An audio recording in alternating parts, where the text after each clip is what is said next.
de la agrupación FUC, agradecer a cada uno de ustedes por prestar su tiempo, por asistir a nuestras clases. Sabemos que en estos meses, más en enero, el calor es agobiante y hay muchos inconvenientes con respecto, como nos pasó ayer, por el tema de la baja tensión o el corte de energía. Y ahí estamos más que agradecidos de que asistan a nuestras clases. Esperamos que todo el material que les... ¿Se me escucha ahora? Ya sea en PDF, tanto también los pregunteros, las clases grabadas, los PowerPoint les sirvan de ayuda para que puedan comprender mejor el material de estudio.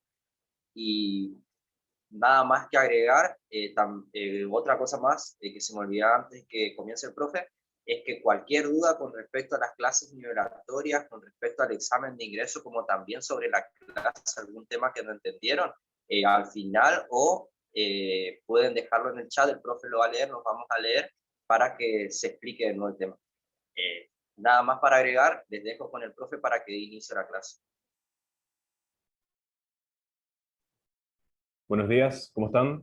Díganme si se escucha bien, calculo que sí. Vamos a dar inicio entonces a la tercera y última clase. Ayer tuvimos unos inconvenientes técnicos nuevamente con la cuestión de la baja energía, así que nada, mil disculpas a los que se conectaron y por ahí no pudieron terminar la clase. La verdad que es un inconveniente para todos la cuestión de las clases virtuales, como también dijimos, creo que la primera vez que nos conectamos, para nosotros sería mucho mejor poder verlos, poder interactuar con ustedes, poder darle una mano de una manera más cercana. Para ustedes también, por supuesto que es mejor por ahí tener esa relación, pero bueno, seguramente la iremos construyendo a lo largo de la carrera cuando este tema del COVID ya no sea un inconveniente tan cotidiano en nuestra vida, digamos. Así que bueno, vamos a dar inicio entonces a este último recorrido.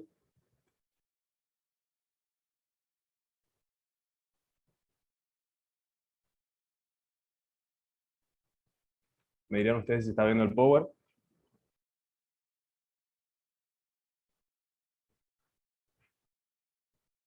Vamos a charlar acerca de... Sí, pero un poco bajo. ¿Se escucha bajo? ¿Se escucha bien? Se escucha perfecto, capaz puede ser el volumen de su teléfono. Bueno, dale, perfecto. Seguimos entonces. Ya hablamos de la historia básicamente de los derechos humanos y de las libertades fundamentales, ¿no? ¿Se acuerdan que empezamos hablando de la Grecia antigua, allá por el siglo V a.C.?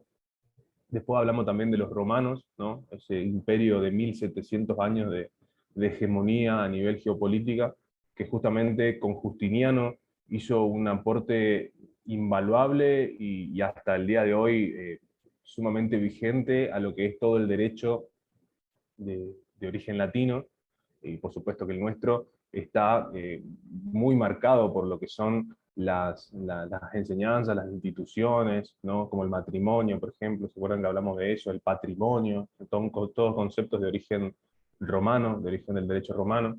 Después hablamos de la Carta Magna Inglesa, ¿se acuerdan? Esa que los señores feudales le arrancaron al rey para poder tener también ellos poder dentro de la vida del medioevo. Después hablamos de la Carta de Derechos, allá por el 1600, que fue justamente una, una conquista del Parlamento contra los reyes de Inglaterra, que eso se fue difuminando, ¿sí?, en todo el mundo, fundamentalmente en las colonias inglesas, y que llevó a que un grupo de colonias del norte de América se organizaran, se independizaran y como estados soberanos decidieran formar una unión de estados y después se convirtieran en los Estados Unidos de Norteamérica. Hablamos de lo que fue el hito y la influencia de la Revolución Francesa, ¿no?, con estos derechos más asemejados a la libertad, ¿no? Libertad, igualdad y fraternidad. Y en este momento vamos a hablar acerca de una segunda generación, como se lo solía llamar, de derechos, que son los derechos sociales, ¿sí? Si la primera generación, nosotros hablábamos de derechos individuales, de derechos civiles, de derechos políticos, es decir, de derechos que tenía uno como persona en carácter individual, Ahora vamos a hablar de derechos que tiene uno como persona en carácter de miembro de una sociedad o de miembro de un colectivo, ¿sí? Por ejemplo, el derecho a la educación es un derecho social, el derecho a la información es un derecho social, el derecho al trabajo, ¿sí? Todo lo que tiene que ver con el derecho al trabajo, la jornada mínima, la regulación del salario mínimo vital y móvil, etcétera, etcétera, son todos derechos sociales. Espero que se entienda bien esta diferencia antes de seguir con el Power. Una cosa son los derechos individuales o civiles, ¿sí? Que tiene uno, que están más asemejados a las libertades, y otra cosa son los derechos sociales. Una diferencia para que ustedes puedan un poco también hacer una distinción y poder situarse bien en esta diferenciación,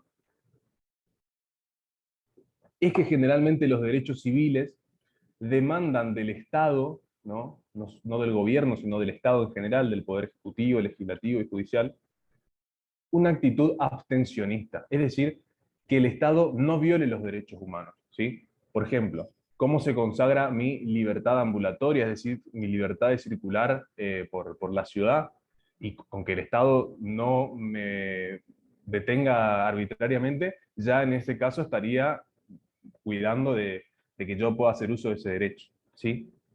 En este caso, para el caso de los derechos sociales, no basta con una actitud abstencionista o pasiva de parte del Estado, sino que es necesario un Estado activo. Por ejemplo, para satisfacer mi derecho a la educación, hace falta que el Estado cree universidades y financie universidades, ¿sí? Para que yo y ustedes y todos podamos acceder justamente a este derecho, ¿sí? Esa es por ahí un poco la gran diferencia en cuanto al rol del Estado dentro de los derechos civiles por un lado y de los derechos sociales por el otro.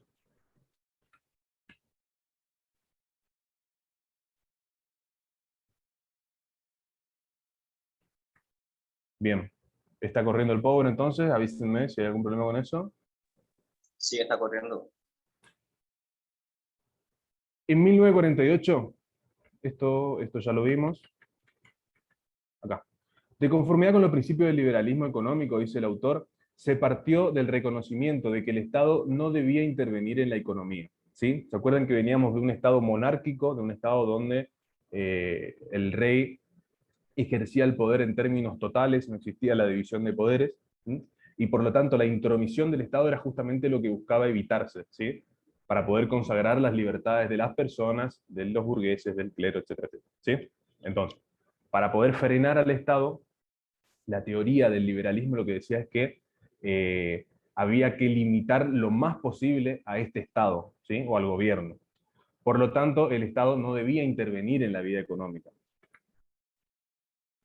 Con el tiempo, lo que se puso de manifiesto es que cuando el Estado no interviene, lo que hace es dejar que gane el más fuerte. Por ejemplo, si nosotros pensamos hoy en el CEO de Mercado Libre y en el que embala a los paquetes en el correo, claramente estamos hablando de dos personas que tienen niveles distintos de poder, ¿sí? Por lo tanto, el Estado no interviniendo a favor de uno, implícitamente está interviniendo a favor del otro, ¿sí? Lo mismo pasa con todas las grandes empresas o grandes monopolios, y justamente por eso, por ejemplo, el derecho del trabajador es un derecho protectorio, no es un derecho que pone a las dos partes en igualdad de condiciones, sino que le da un impulso más grande al trabajador para que así pueda nivelarse esa desigualdad que de hecho existe, ¿sí? Espero que se entienda, si no, igual al final del Power lo explicamos un poquito más. Lo que pide entonces los trabajadores, la clase trabajadora, allá por el siglo XIX, es comenzar a organizarse para poder justamente contrarrestar lo que fue el avance de la burguesía, que acuérdense que eran esos grandes comerciantes, porque una vez que los burgueses se adueñan del poder, lo que hicieron fue reservarse derechos para sí mismos, impidiendo el acceso al bienestar de los restantes miembros de la sociedad, ¿sí? Entonces, si antes teníamos la dictadura, por así decirlo, de la aristocracia y de la nobleza y del clero, ¿sí? De la iglesia, luego de la Revolución Francesa tuvimos la dictadura del dinero y de la gente con poder económico, ¿sí? Los trabajadores entonces piensan exigir que el Estado abandone su actitud abstencionista e intervenga en la vida económica en representación de los derechos de toda la comunidad.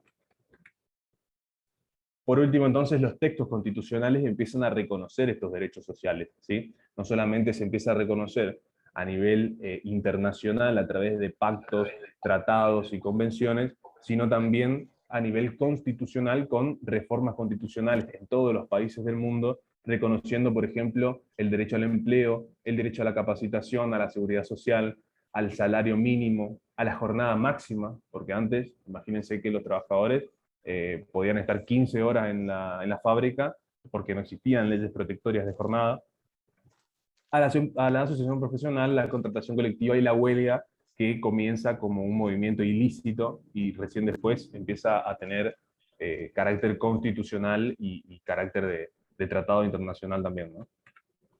Bien. Hasta acá leemos el chat entonces. ¿Alguna pregunta? ¿Se escucha bien? ¿Se escucha bien? Bien, bien. Seguimos entonces. Cualquier duda, lo charlamos, no hay problema. ¿De ahora o de clases pasadas? Bien.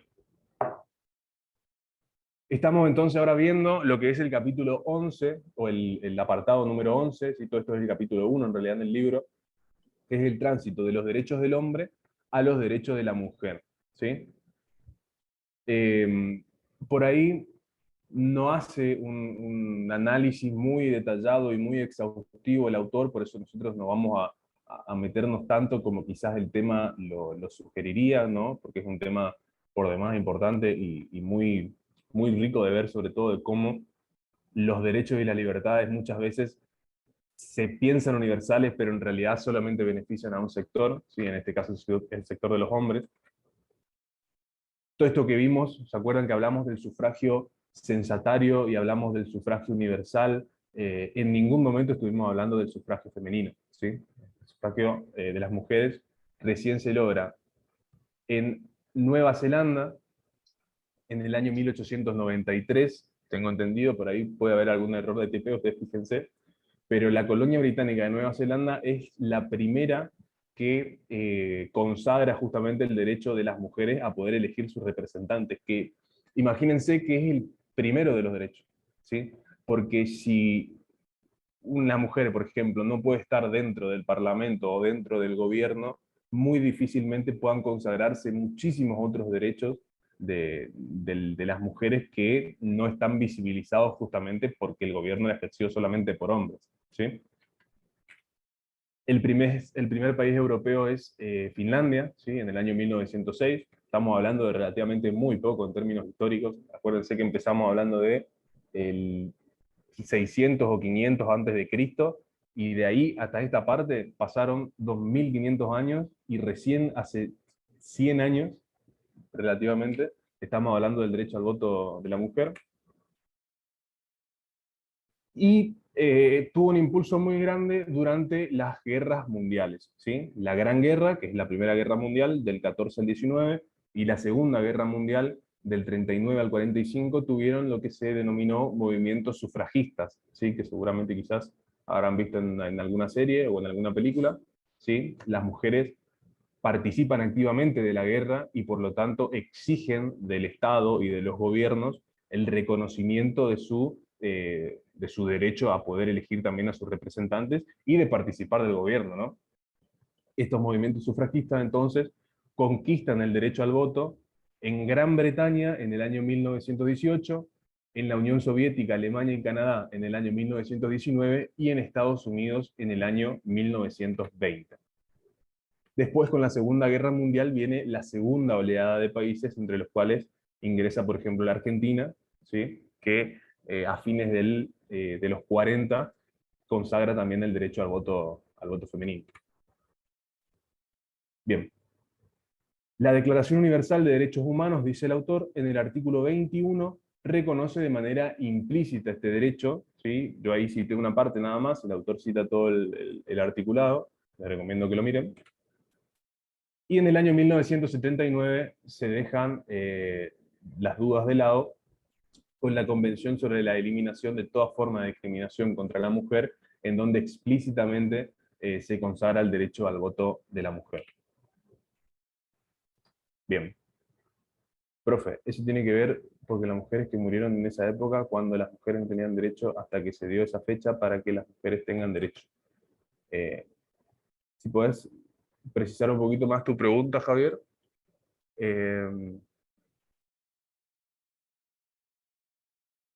No logro interpretarte, pero supongo que te referís a las mártires del voto femenino, digamos. Como como en todo derecho, y esto ya lo venimos charlando bastante, siempre se logra y se conquista a través de luchas, digamos. O sea, nunca es una concesión graciosa de un gobierno o de un Estado o de un organismo internacional, sino son generalmente muchos mártires, mucho sacrificio, muchas generaciones perdidas hasta que se puede reconsiderar, digamos, se puede arrancar del poder estos derechos, ¿no?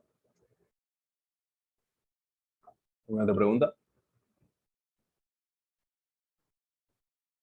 Bueno, vamos a hablar entonces de la elaboración de la Declaración de Derechos Humanos de la ONU de 1948 y de los pactos internacionales de 1966.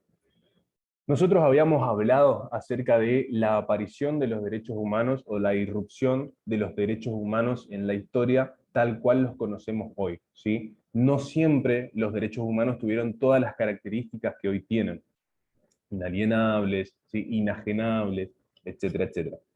Esas características recién las adquieren después de la Segunda Guerra Mundial, justamente porque hubo un consenso universal, es decir, un consenso mundial acerca de la necesidad de que estas tragedias de proporciones bíblicas, digamos, de tanta muerte y de tanta masacre, deje de pasar, ¿sí?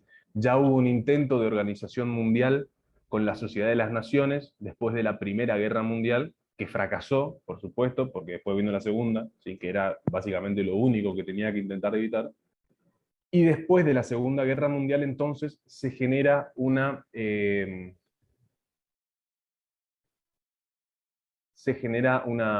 nuevo consenso social y un nuevo orden social a través de la Organización de Naciones Unidas. En todo el tiempo eso. Una vez que termina la Segunda Guerra Mundial, se crea las Naciones Unidas. Las Naciones Unidas tuvieron una carta, ¿sí?, de Naciones Unidas, es decir, una especie de constitución, no es una constitución, es una carta de Naciones Unidas, a través de las cuales se enunciaron algunos derechos, más que nada se mencionó la existencia de algunos derechos, pero no se los precisó, ¿sí? La Carta de la ONU entonces hacía referencia a los derechos humanos y a las libertades, pero no precisaba cuáles eran, ¿no? En vista de ello, o sea, la, la ONU, la Organización de Naciones Unidas, lo que hace es crear una comisión a la que después le faculta o le solicita la elaboración del proyecto de la Declaración Universal de Derechos Humanos. Vamos por partes. Tenemos una organización, que es la Organización de Naciones Unidas, donde están todos los países, ¿sí? Esta organización tiene distintos organismos, tiene órganos centrales y tiene organismos especializados, ¿sí? Esta organización crea una comisión. Esta comisión se llama Comisión de Derechos Humanos, y esta Comisión de Derechos Humanos lo que hace es elaborar una declaración, que una declaración no es un organismo, sino que es un papel, digamos, ¿sí? Una especie de tratado, ¿no? Una declaración donde sí se enumeran cuáles son los derechos y cuáles son las libertades universales de todas las personas. Imagínense lo importante que es esto, porque justamente tiene un peso muy grande, no en los países donde ya se empezaban a reconocer más los derechos humanos, sino en los países donde después de la guerra estábamos en pleno nazismo, digamos, ¿sí? Ese era el nivel por ahí de consenso acerca del derecho y las libertades que tenían los gobiernos de los estados. Por eso era tan importante y fue tan importante esta Declaración Universal creada a instancias de la Organización de Naciones Unidas. Bien, acá lo que hace el autor es mencionar dos doctrinas filosóficas que estaban por ahí en pugna o en puja para la enunciación de estos derechos. Esto yo creo que no es tan importante que lo aborden, seguramente no lo van a terminar de interpretar porque esto es filosofía jurídica, digamos, se da en cuarto año recién de la carrera, pero de todas maneras mencionando, hay dos grandes posturas históricas que hoy ya quedaron bastante en desuso, digamos, que son el naturalismo, ¿sí?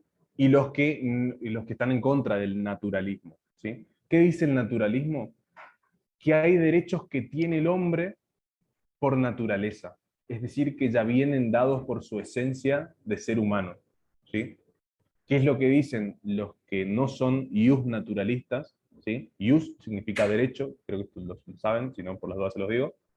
Los que no son ius naturalistas, los que están en contra del derecho natural, dicen que no existen derechos naturales, sino que los derechos se van adquiriendo a través de conquistas y luchas, ¿sí?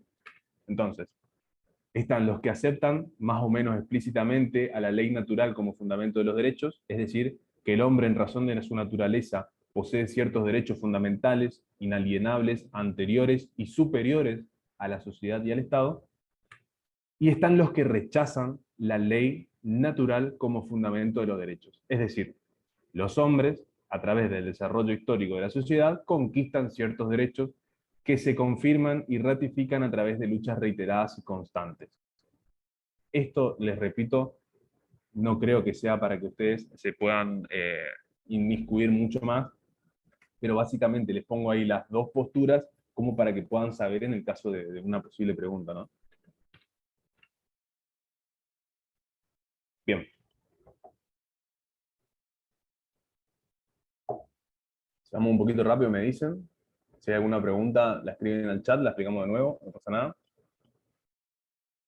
Este proyecto de declaración universal, ¿sí? Hasta ahora sigue siendo un proyecto nada más, que la elaboró la comisión, se somete el 10 de diciembre de 1948 a la consideración de la Asamblea General, que ya vamos a ver qué es la Asamblea. Votan 48 estados a favor, hubo 8 abstenciones, 2 ausencias y ninguno en contra. Los derechos humanos, entonces, enumerados en la declaración, pueden dividirse en dos partes. ¿Cuáles son esas dos partes en que vamos a dividir a los derechos que están enunciados en la Declaración Universal de Derechos Humanos? ¿Sí? La de la ONU. Linkeen esto constantemente, ¿no? Cuando ustedes dicen Declaración Universal, se refieren a la ONU. ¿Sí? Les digo porque hay muchos, Declaración de Derechos del Hombre, etcétera, etcétera. ¿Se acuerdan que ya linkeamos la Declaración de Derechos del Hombre y del Ciudadano con la Revolución Francesa? Bueno, ahora vamos a hacer lo mismo con la Declaración Universal de Derechos Humanos y la Organización de Naciones Unidas. Bien, retomo. Existen entonces dos tipos de derechos, o podemos clasificarlos en dos tipos de derechos, consagrados en la Declaración Universal. Los que implican una actitud abstencionista por parte del Estado, es decir, un no hacer, no inmiscuirse, no detener ilegalmente, ¿sí? No escuchar las conversaciones de los ciudadanos, etcétera, etcétera. Los que demandan entonces una actitud abstencionista y los que demandan una actitud intervencionista de parte del Estado, es decir, un hacer. Bien. Primero, los que implican una actitud propiamente abstencionista de parte del Estado son los derechos relativos a la libertad, ¿sí? Por ejemplo, la prohibición de la esclavitud, la prohibición de la tortura y de las penas o tratos crueles, inhumanos o degradantes, de las detenciones o destierros arbitrarios, de las leyes penales con efectos retroactivos, de las restricciones a la libertad de movimiento y a la salida de cualquier país, ¿sí? Otra vez, piensen todo el tiempo en un no hacer de parte del Estado, ¿no? El Estado tiene que abstenerse de hacer justamente estas cosas. De la privación arbitraria de la nacionalidad, de la prohibición o de la privación arbitraria de la propiedad, de la libertad de pensamiento, de la conciencia, de la religión, etcétera, etcétera, ¿sí? Así como tenemos aquellos que demandan una actitud abstencionista, ¿sí? Una actitud pasiva por parte del Estado, están también aquellos que demandan una actitud o una acción positiva por parte del Estado. Es decir, el Estado incumple no haciendo esto. ¿Cuáles son? Los derechos procesales, los derechos políticos y los derechos sociales, que son los que hablamos anteriormente, ¿no? Entre los derechos procesales y los derechos políticos, encontramos, por ejemplo, el deber de los estados de conceder protección legal por medio de tribunales independientes, ¿sí? Eso demanda una actitud activa por parte del Estado, la presunción de inocencia, el sufragio universal, ¿sí? Mi derecho al voto, por ejemplo, si no se celebran las elecciones, no tiene sentido, ¿sí? En ese sentido es importante un rol activo por parte del Estado, y el derecho a la participación en el gobierno. Y por último, los derechos sociales, que también implican una acción positiva por parte del Estado, son los consagrados, ¿no?, en la Declaración Universal: la seguridad social, el descanso, la protección contra el paro forzoso y la enfermedad, la libre sindicalización, el derecho a la educación, los derechos culturales. Bien, entonces, espero que se haya entendido. En la Declaración Universal de Derechos Humanos, ¿sí?, en 1948, la que está vinculada con la ONU, la que formó la Comisión de Derechos Humanos, en esta Declaración Universal tenemos dos tipos de derechos consagrados: los que requieren una actitud pasiva por parte del Estado, que son los vinculados con las libertades, y los que requieren una actitud activa por parte del Estado, que son los derechos procesales, los derechos políticos y los derechos sociales. ¿Sí? Bien. Además de la declaración, se firman en el seno de la ONU, de la Organización de Naciones Unidas, pactos de derechos económicos, sociales y culturales, y un pacto de derechos civiles y políticos, ¿sí? Ambos con protocolos facultativos que son justamente para el cumplimiento de estos derechos, ¿no? Esto todo en el año 1966. Yo ahí le puse la abreviación, por si ustedes por ahí lo leen en otro lado, ¿no? Bien. ¿Estamos hasta acá? ¿Alguna duda? ¿Alguna pregunta? ¿Alguna cosa que no se entienda? ¿Alguna cosa que tengamos que hablar de nuevo?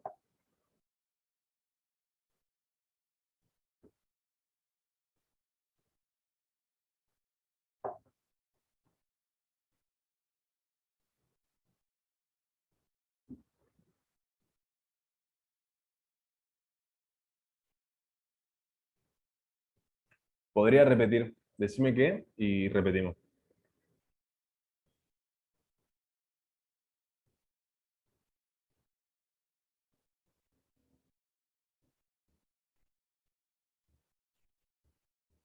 Sobre este último tema. ¿Qué específicamente, Joaquín?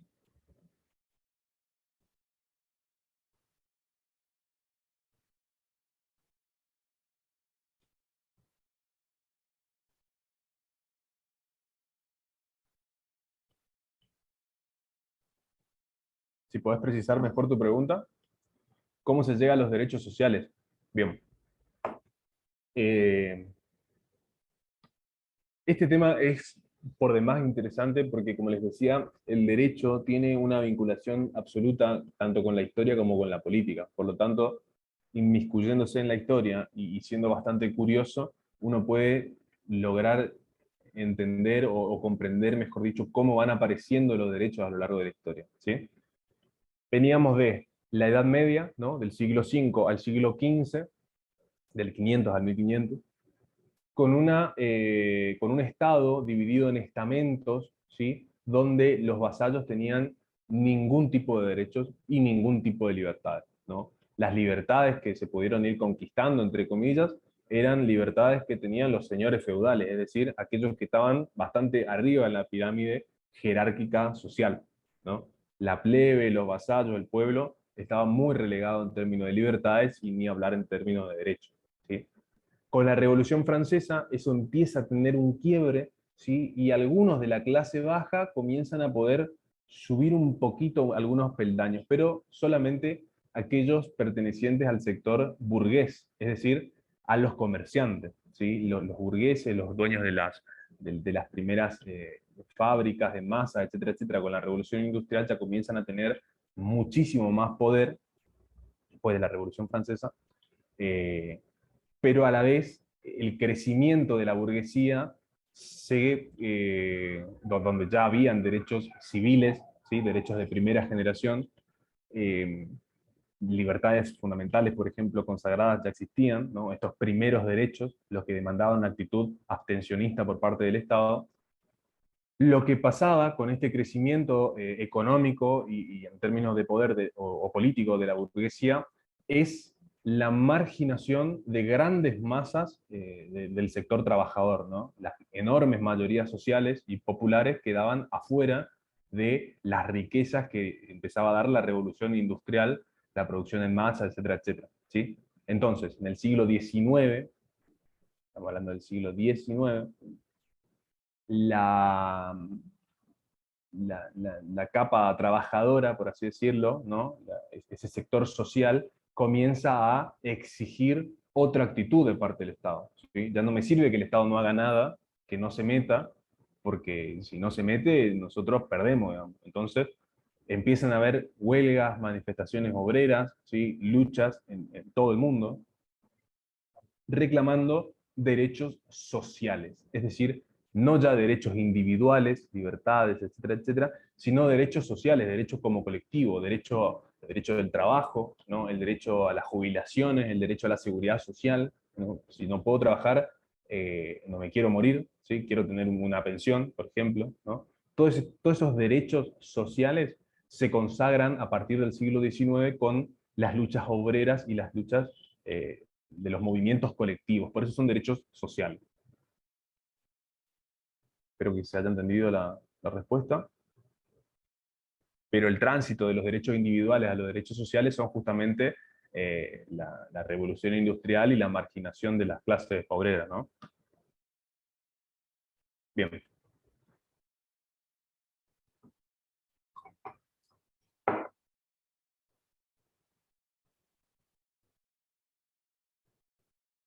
Continuamos entonces. Eh, Muchas gracias. De nada. Continuamos entonces con las consideraciones en torno a las actas constitutivas de los organismos especializados de la ONU que tienen relación con los derechos, ¿sí? Vamos a hacer todo de seguido, si les parece, nos vamos a hacer pausa. Entonces terminamos un poquito más rápido y los liberamos para que puedan seguir leyendo. La Organización de Naciones Unidas, aquella que nació después de la Segunda Guerra Mundial, ¿sí? Tiene en su seno organismos u órganos permanentes o estables y organismos especializados. Dentro de los organismos especializados, los tres más importantes son los que ustedes están viendo o deberían estar viendo en este momento en pantalla, que son la OMS, la OIT y la UNESCO. Es decir, la Organización Mundial de la Salud, la Organización Internacional del Trabajo y la Organización para la Educación, la Ciencia y la Cultura.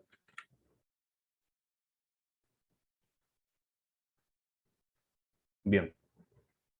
Entonces, los órganos centrales son la Asamblea General, el Consejo de Seguridad, el Consejo Económico y Social y la Secretaría General.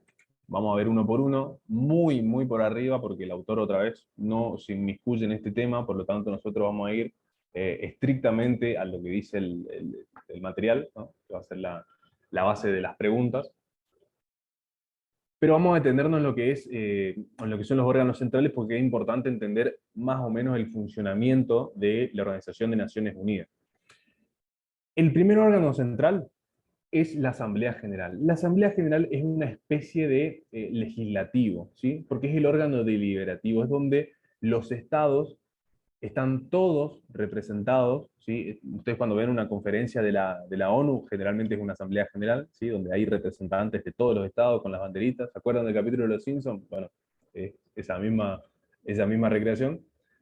Estos estados entonces están todos representados en esta asamblea y por lo tanto tienen un muy poco, casi nulo poder de decisión, ¿sí? Porque sus resoluciones no son vinculantes, es decir, que no obligan, en definitiva, a ser adoptadas.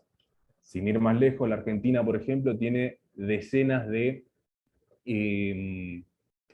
de resoluciones de la ONU donde se insta a Inglaterra a sentarse a dialogar por la soberanía de las Islas Malvinas, y sin embargo Inglaterra no se sienta. ¿Por qué? Porque las resoluciones no son vinculantes, porque la Asamblea General no es el órgano más poderoso dentro de la ONU, más allá de que estén todos representados, ¿sí? El órgano más poderoso dentro de Naciones Unidas es el que vamos a ver a continuación, y se llama Consejo de Seguridad. El Consejo de Seguridad es un cuerpo integrado por 15 miembros, de los cuales hay 10 que van rotando y hay 5 que son permanentes. Estos 5 que son permanentes son las 5 grandes potencias del mundo, que son China, Rusia, Estados Unidos, Gran Bretaña y Francia. Estos países, digamos, no solamente deciden los avances militares, por ejemplo, de la ONU, ¿sí? Las expediciones, las resoluciones y las decisiones vinculantes, sino que además solamente estos 5 países tienen derecho a veto. Por lo tanto, cualquier tipo de decisión puede ser cancelada si va en contra de los intereses de China, de Rusia, de Estados Unidos, de Gran Bretaña o de Francia. Por lo tanto, de esa manera ellos se reservan el poder dentro de las Naciones Unidas, ¿no? Por otro lado, tenemos al Consejo Económico y Social, que tiene que coordinar la labor económica y social de los 14 organismos especializados, es decir, en el seno de este consejo es donde, por ejemplo, actuó la Comisión de Derechos Humanos, que después elaboró la Declaración Universal. Y por último tenemos la Secretaría General, que vendría a ser más que nada el órgano ejecutivo, digamos, ¿no? El que se encarga de las labores cotidianas. El secretario general de la ONU es el que lleva la agenda, va a los países, etcétera, etcétera.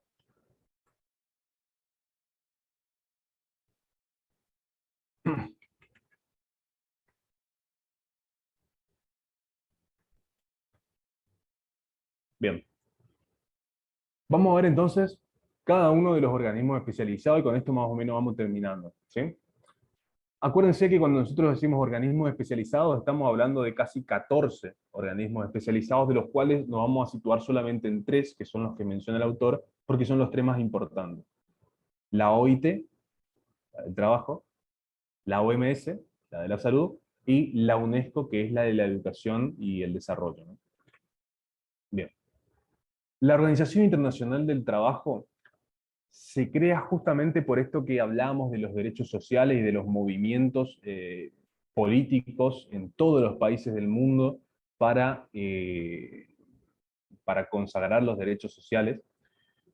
Los fenómenos, sobre todo obreros, ¿no? De organización colectiva de los trabajadores, instaron a que dentro de la ONU exista un organismo que se encargue de regular esta cuestión en todo el mundo, ¿sí? Este organismo es la Organización Internacional del Trabajo. ¿Qué es lo que hace la Organización Internacional del Trabajo? Formula declaraciones que se relacionan con la previsión social, con la seguridad social, con la igualdad del hombre y de la mujer en el centro de trabajo, etcétera, etcétera. Acá les menciono algunos, creo que el autor menciona un par más, ¿sí? Pero me parece redundante porque es nada más que a modo ejemplificativo. La Declaración sobre la Igualdad de Oportunidades y de Trato para los Trabajadores, la relativa a los principios y derechos fundamentales en el trabajo, la de principios y políticas sobre justicia social para una globalización equitativa, ¿sí? Constantemente la OIT trabaja en poder regular, entre comillas, la protección del trabajador a nivel mundial. ¿Qué es lo que hace la OIT? Y esto me parece importante. Recomienda y acuerda, ¿sí? No es lo mismo una recomendación de la Organización Internacional del Trabajo que un convenio de la Organización Internacional del Trabajo. ¿Cuál es la diferencia entre una recomendación y un convenio? Y la misma diferencia que pueden tener ustedes entre una recomendación y una obligación, ¿sí? Los convenios son obligatorios y las recomendaciones no son obligatorias. Por lo tanto, las recomendaciones de la OIT no tienen fuerza obligatoria y por lo general lo que hacen es preparar el camino para la firma de un convenio sobre la materia que ocupan, ¿no? Que puede ser múltiple: jornada mínima, salario vital inmóvil, etcétera, etcétera. Bien, espero que se haya entendido esto de la OIT. Si no, otra vez, cualquier cosa, resolvamos las dudas. Vamos a pasar al segundo organismo especializado, que es la UNESCO, ¿sí? La Organización de las Naciones Unidas para la Educación, la Ciencia y la Cultura tiene como misión contribuir a la paz y a la seguridad mediante justamente la educación, la ciencia y la cultura. Tiene múltiples declaraciones y múltiples convenios, entre los cuales se destacan algunos que también los menciono acá, ¿no? Los principios para la cooperación cultural, los derechos del retrasado mental, la Declaración sobre la protección del patrimonio cultural y natural dentro de los estados, la Recomendación sobre la educación para la comprensión, la cooperación y la paz internacional, los derechos de los impedidos, etcétera, etcétera. Bien, no habla mucho más el autor acerca de la UNESCO, así que vamos a ir a donde quizás hace más hincapié, incluso que la Organización Internacional del Trabajo, que es la Organización Mundial de la Salud, que yo calculo que la idea de la facultad es poner un poco el tema en cuestión a partir de la pandemia, la crisis del COVID, etcétera, etcétera, ¿sí? Donde la Organización Mundial de la Salud tuvo, obviamente, un rol sumamente activo por su carácter de organismo especializado, ¿no? Bien, entonces, ¿cuál es la responsabilidad de la OMS? Promover la mejoría de los niveles de salud en la población de los Estados miembros. Ustedes imagínense que no es lo mismo, por ejemplo, y creo que lo vimos con esta cuestión de las vacunas, por ejemplo, la salud en un estado del primer mundo que la salud en los estados del tercer mundo. De más está decir que, o recordar que hay países donde sobran vacunas y hay países donde la gente no tiene todavía ni siquiera la primera dosis, digamos. En ese caso, podemos decir que es un fracaso de la Organización Mundial de la Salud, a instancia de quienes manejan la ONU, el no haber tenido una redistribución equitativa y poder frenar la pandemia, porque sabemos que estas nuevas variantes, por ejemplo, como el Omicron, nacen de los no vacunados, ¿sí? Es decir, de los países donde no van, donde no se repartieron las vacunas, ¿sí? Por lo tanto, justamente la OMS fue creada para impedir que haya epidemias y que haya pandemias, es decir, epidemias globales, y fue un fracaso porque no pudo instar a los estados a que nos cuiden a todos, ¿no? Bien, en la Carta Constitutiva de este organismo se precisan los principios fundamentales que los representantes tuvieron presentes, ¿sí? Por ejemplo, la salud es un estado de completo bienestar físico, mental y social, y no solo la ausencia de afecciones o 460 lo enfermedades. sé. Está prendido el micrófono, si pueden mutearlo, o se puede mutear solo mejor. ¿Sí seguimos? Bien. La salud, entonces decíamos, según la OMS, es un estado de completo bienestar físico, mental y social, y no solo la ausencia de afecciones o enfermedades, ¿no? Esto ya es un paso enorme, el reconocer, por ejemplo, la salud mental por parte del organismo, la no distinción entre las personas. La salud es condición para lograr la paz y la seguridad y depende de la cooperación de las personas y de los estados. Los resultados alcanzados por cada estado son valiosos para todos. La desigualdad en el fomento de la salud y el control de enfermedades, sobre todo las transmisibles, constituye un peligro común, y acá está lo que hablábamos recién, ¿sí? Imagínense que ya estaba dentro de la Carta Constitutiva de la OMS, o sea, estamos hablando de décadas atrás, ya se había puesto manifiesto que la desigualdad en el fomento de la salud y el control de las enfermedades, sobre todo aquellas que son transmisibles o más contagiosas, constituyen un peligro común para todos.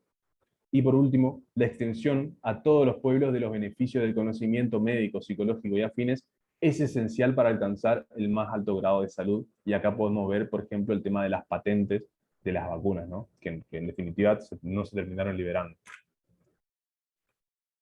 Bien, para cerrar, vamos a decir que la OMS es aquella que valida los avances científicos, ¿no? Es decir, actúa como árbitro para decir, por ejemplo, cuáles afecciones o cuáles situaciones son enfermedades y cuáles no, cuáles estupefacientes son drogas y cuáles no. Imagínense que, por ejemplo, hasta el año 1990 la homosexualidad era considerada una enfermedad para la Organización Mundial de la Salud. O sea, en ese nivel, digamos, de no avance estábamos con la cuestión de la diversidad de género, que la homosexualidad era considerada una enfermedad por parte de la OMS. Lo mismo otro tipo de características que hoy pueden ser normales, ¿sí? Que hoy obviamente son normales, digamos, hasta ese momento la misma OMS, por el carácter de los miembros que la componían, se oponía a manifestar, ¿no? Bien, ¿una pregunta? ¿Hay países que no estén respaldadas por la OMS? Y hay países que tienen constantemente críticas a la Organización Mundial de la Salud, fundamentalmente los países asiáticos que tienen críticas directamente con la ONU en general, ¿no? Pero en general, en la mayoría, hay un criterio de que tiene que haber un organismo, ¿no? Obviamente que es perfectible y que siempre se puede y se tiene que mejorar, pero, pero generalmente no hay un consenso mundial sobre la necesidad de tener una Organización Mundial de la Salud donde todos puedan participar. Bien.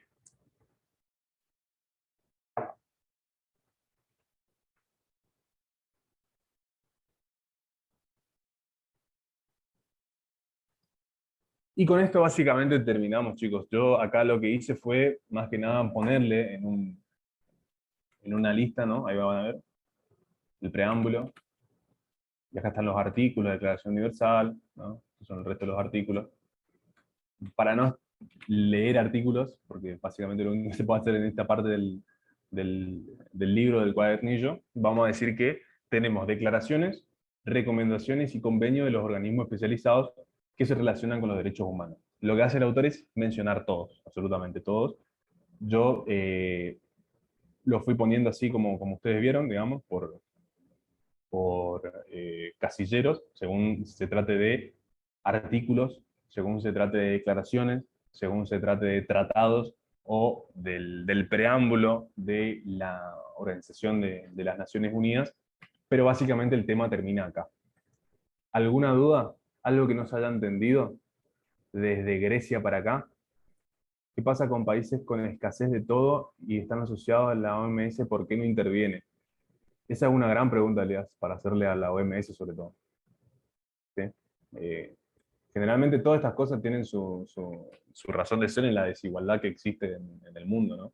Del por qué, como hablábamos recién, hay países que tienen galpones llenos de vacunas, porque ya están todos vacunados, y por qué hay países donde todavía no se da la primera dosis, y bueno, no, que se empiezan a generar muchísimas más variantes y mutaciones del virus, porque justamente la OMS no interviene, o en realidad la comunidad internacional no interviene, ¿no? O no tiene la fuerza para intervenir. Bien, como les decía, si hay alguna duda, desde Grecia para acá, ¿hay forma de denuncia? Sí, denuncia hay un montón. O sea, hay otro galpón lleno de denuncias. Hay galpones llenos de denuncias. Un poco más lento el saco captura. Vamos a pasar todas las capturas de los Power, ¿sí? Vamos a pasar todo el Power en formato PDF. Vamos a pasar también una guía que hice, que es un resumen, digamos, de donde después derivó el Power. Yo lo que les recomiendo es que lean el material, ¿sí? Ya con este acercamiento, siéntense a leer el material, traten de verlo, ¿no? Leanlo una vez, traten de resumirlo ustedes, y si no, bueno, pueden acudir al resumen que hicimos nosotros. ¿Por qué les digo esto? Porque el resumen que hacemos nosotros es justamente poder sacar los temas que nosotros consideramos más importantes. Ahora, no significa que aquello que nosotros no sacamos no entre en el examen, ¿sí? Generalmente pasa así. Le pegamos con la mitad de las preguntas y con la otra mitad te preguntan, no sé, en el capítulo 36, una anécdota de Sócrates, por ejemplo, ¿no? Y a ustedes les va a dejar pedaleando en el aire por no saber contestar esa pregunta. Esto más que nada, como les decía, es un acercamiento, ¿sí? Lo pueden ver de nuevo, pueden acudir una vez más al Power, pero lo importante sería que ustedes puedan leerlo, que ustedes puedan generarse ese hábito, ¿no? Y vuelvo como para cerrar, si es que no hay ninguna otra pregunta, con las recomendaciones que dimos en la primera clase, con el primer encuentro que tuvimos, que es acerca de la lectura, de la disciplina y de la desconexión, ¿sí? Eso es fundamental. Hay preguntero también, vamos a pasar preguntero, ¿sí? Vamos a pasar preguntero. Es muy necesario todo la última parte sobre las principales declaraciones sobre derechos humanos. Y yo creo que no. yo creo que no es necesario saber todo, ¿sí? Lo que sí es necesario saber algunas, por lo menos las más importantes, ¿sí? Así que ustedes puedan ir seleccionando algunas, porque por ejemplo no es lo mismo la declaración sobre los derechos, no quiero decir ninguna para no quedar mal, digamos, pero no es lo mismo una simple declaración de derechos que la Declaración Universal de los Derechos Humanos, que es como la declaración más grande de la historia, digamos, ¿sí? La del 48 con la, la ONU. Así que sí, hay declaraciones más importantes y hay declaraciones menos importantes en este caso.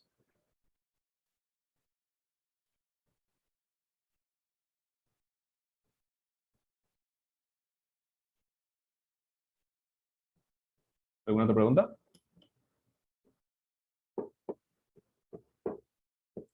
Se entiende, pero usted leer el concepto. Sí, es lectura, no queda otra.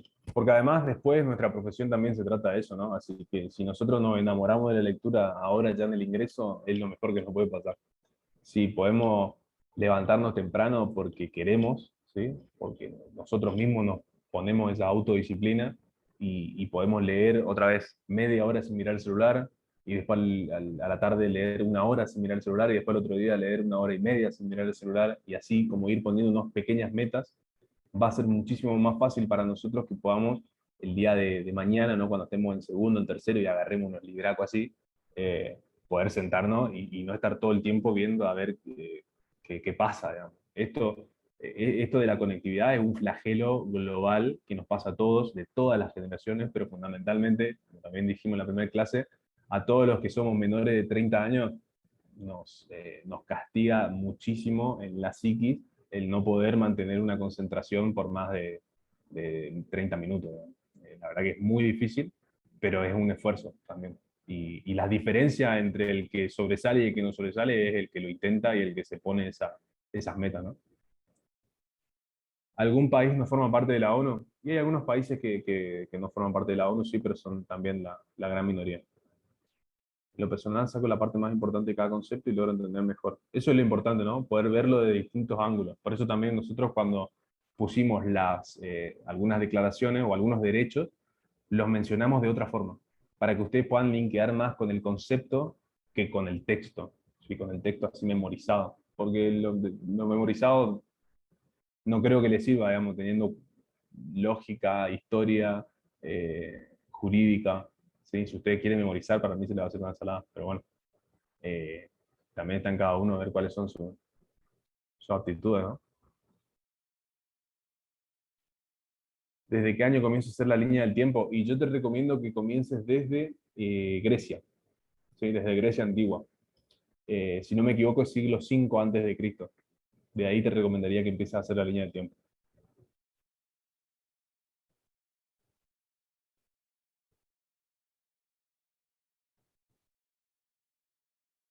La ONU puede ejecutar alguna decisión o se la recomienda.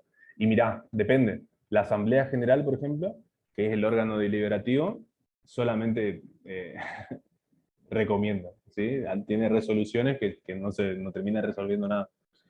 Pero el Consejo de Seguridad sí que toma decisiones y sí que las ejecuta, si no podemos ver varias invasiones a varios países del Medio Oriente, por ejemplo, donde Estados Unidos tenía intereses específicos y bueno, a través del Consejo de Seguridad avanzó militarmente, ¿no?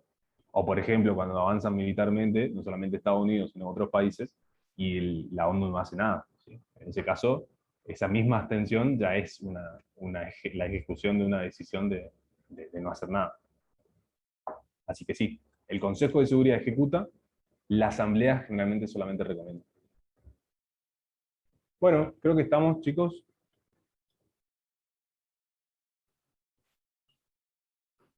Bueno, buenas tardes, chicos. Con esta clase estaríamos dando por finalizado a lo que son las clases de apoyo. Agradecerle al doctor Sebastián Molina, que como todos los años tiene la predisposición de colaborar con la agrupación para estas clases de apoyo. Seguramente algunos lo tengan más adelante en la carrera como profe. Bueno, también agradecerles a todas y a todos ustedes por su predisposición de todos los días, por el respeto de siempre y por sobre todo en confiar en nosotros estas semanas. Bueno, si bien estas clases estaban previstas también que se realicen de manera presencial, como todos saben, el contexto de pandemia no nos permitió y bueno, tuvimos que tomar otras medidas. Y ahora, para todos ustedes comienza una nueva etapa, se viene el cursillo obligatorio de la facultad, que como también saben va a ser de manera virtual por el contexto de pandemia, y posteriormente el tan esperado examen de ingreso, que va a ser de manera presencial tanto para extensiones como para sede central. Desearle el mayor de los éxitos a todos ustedes, como les dije en la primera clase a muchos, somos estudiantes, al igual que cada uno, cada una, y sabemos lo que sienten, sabemos la incertidumbre que tienen en este momento de qué va a pasar. Desde mi parte, darles mi confianza de que todos van a ingresar y egresar de esta facultad y de esta carrera, y que van a empezar a realmente transitar este camino tan largo, pero que es tan hermoso y apasionante como es el derecho en la vida, y bueno, en esta vida democrática que tenemos el honor de vivirlo. Decirles que relean y vuelvan a leer el material bibliográfico y releer los videos, porque no va a salir más nada que de ahí. A quienes van a estar en la sede central, en Corrientes Capital, los vamos a esperar en el box azul para acompañarlos y guiarlos en lo que necesitan. Seguramente nos estaremos viendo ahí y conociendo. Y bueno, cuando ingresen a la carrera, obviamente acompañarlos en todo ese proceso.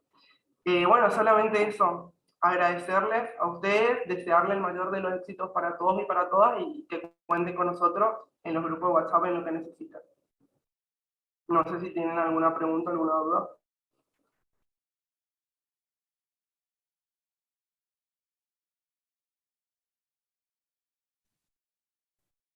Buenas, ahí consultaron sobre el examen.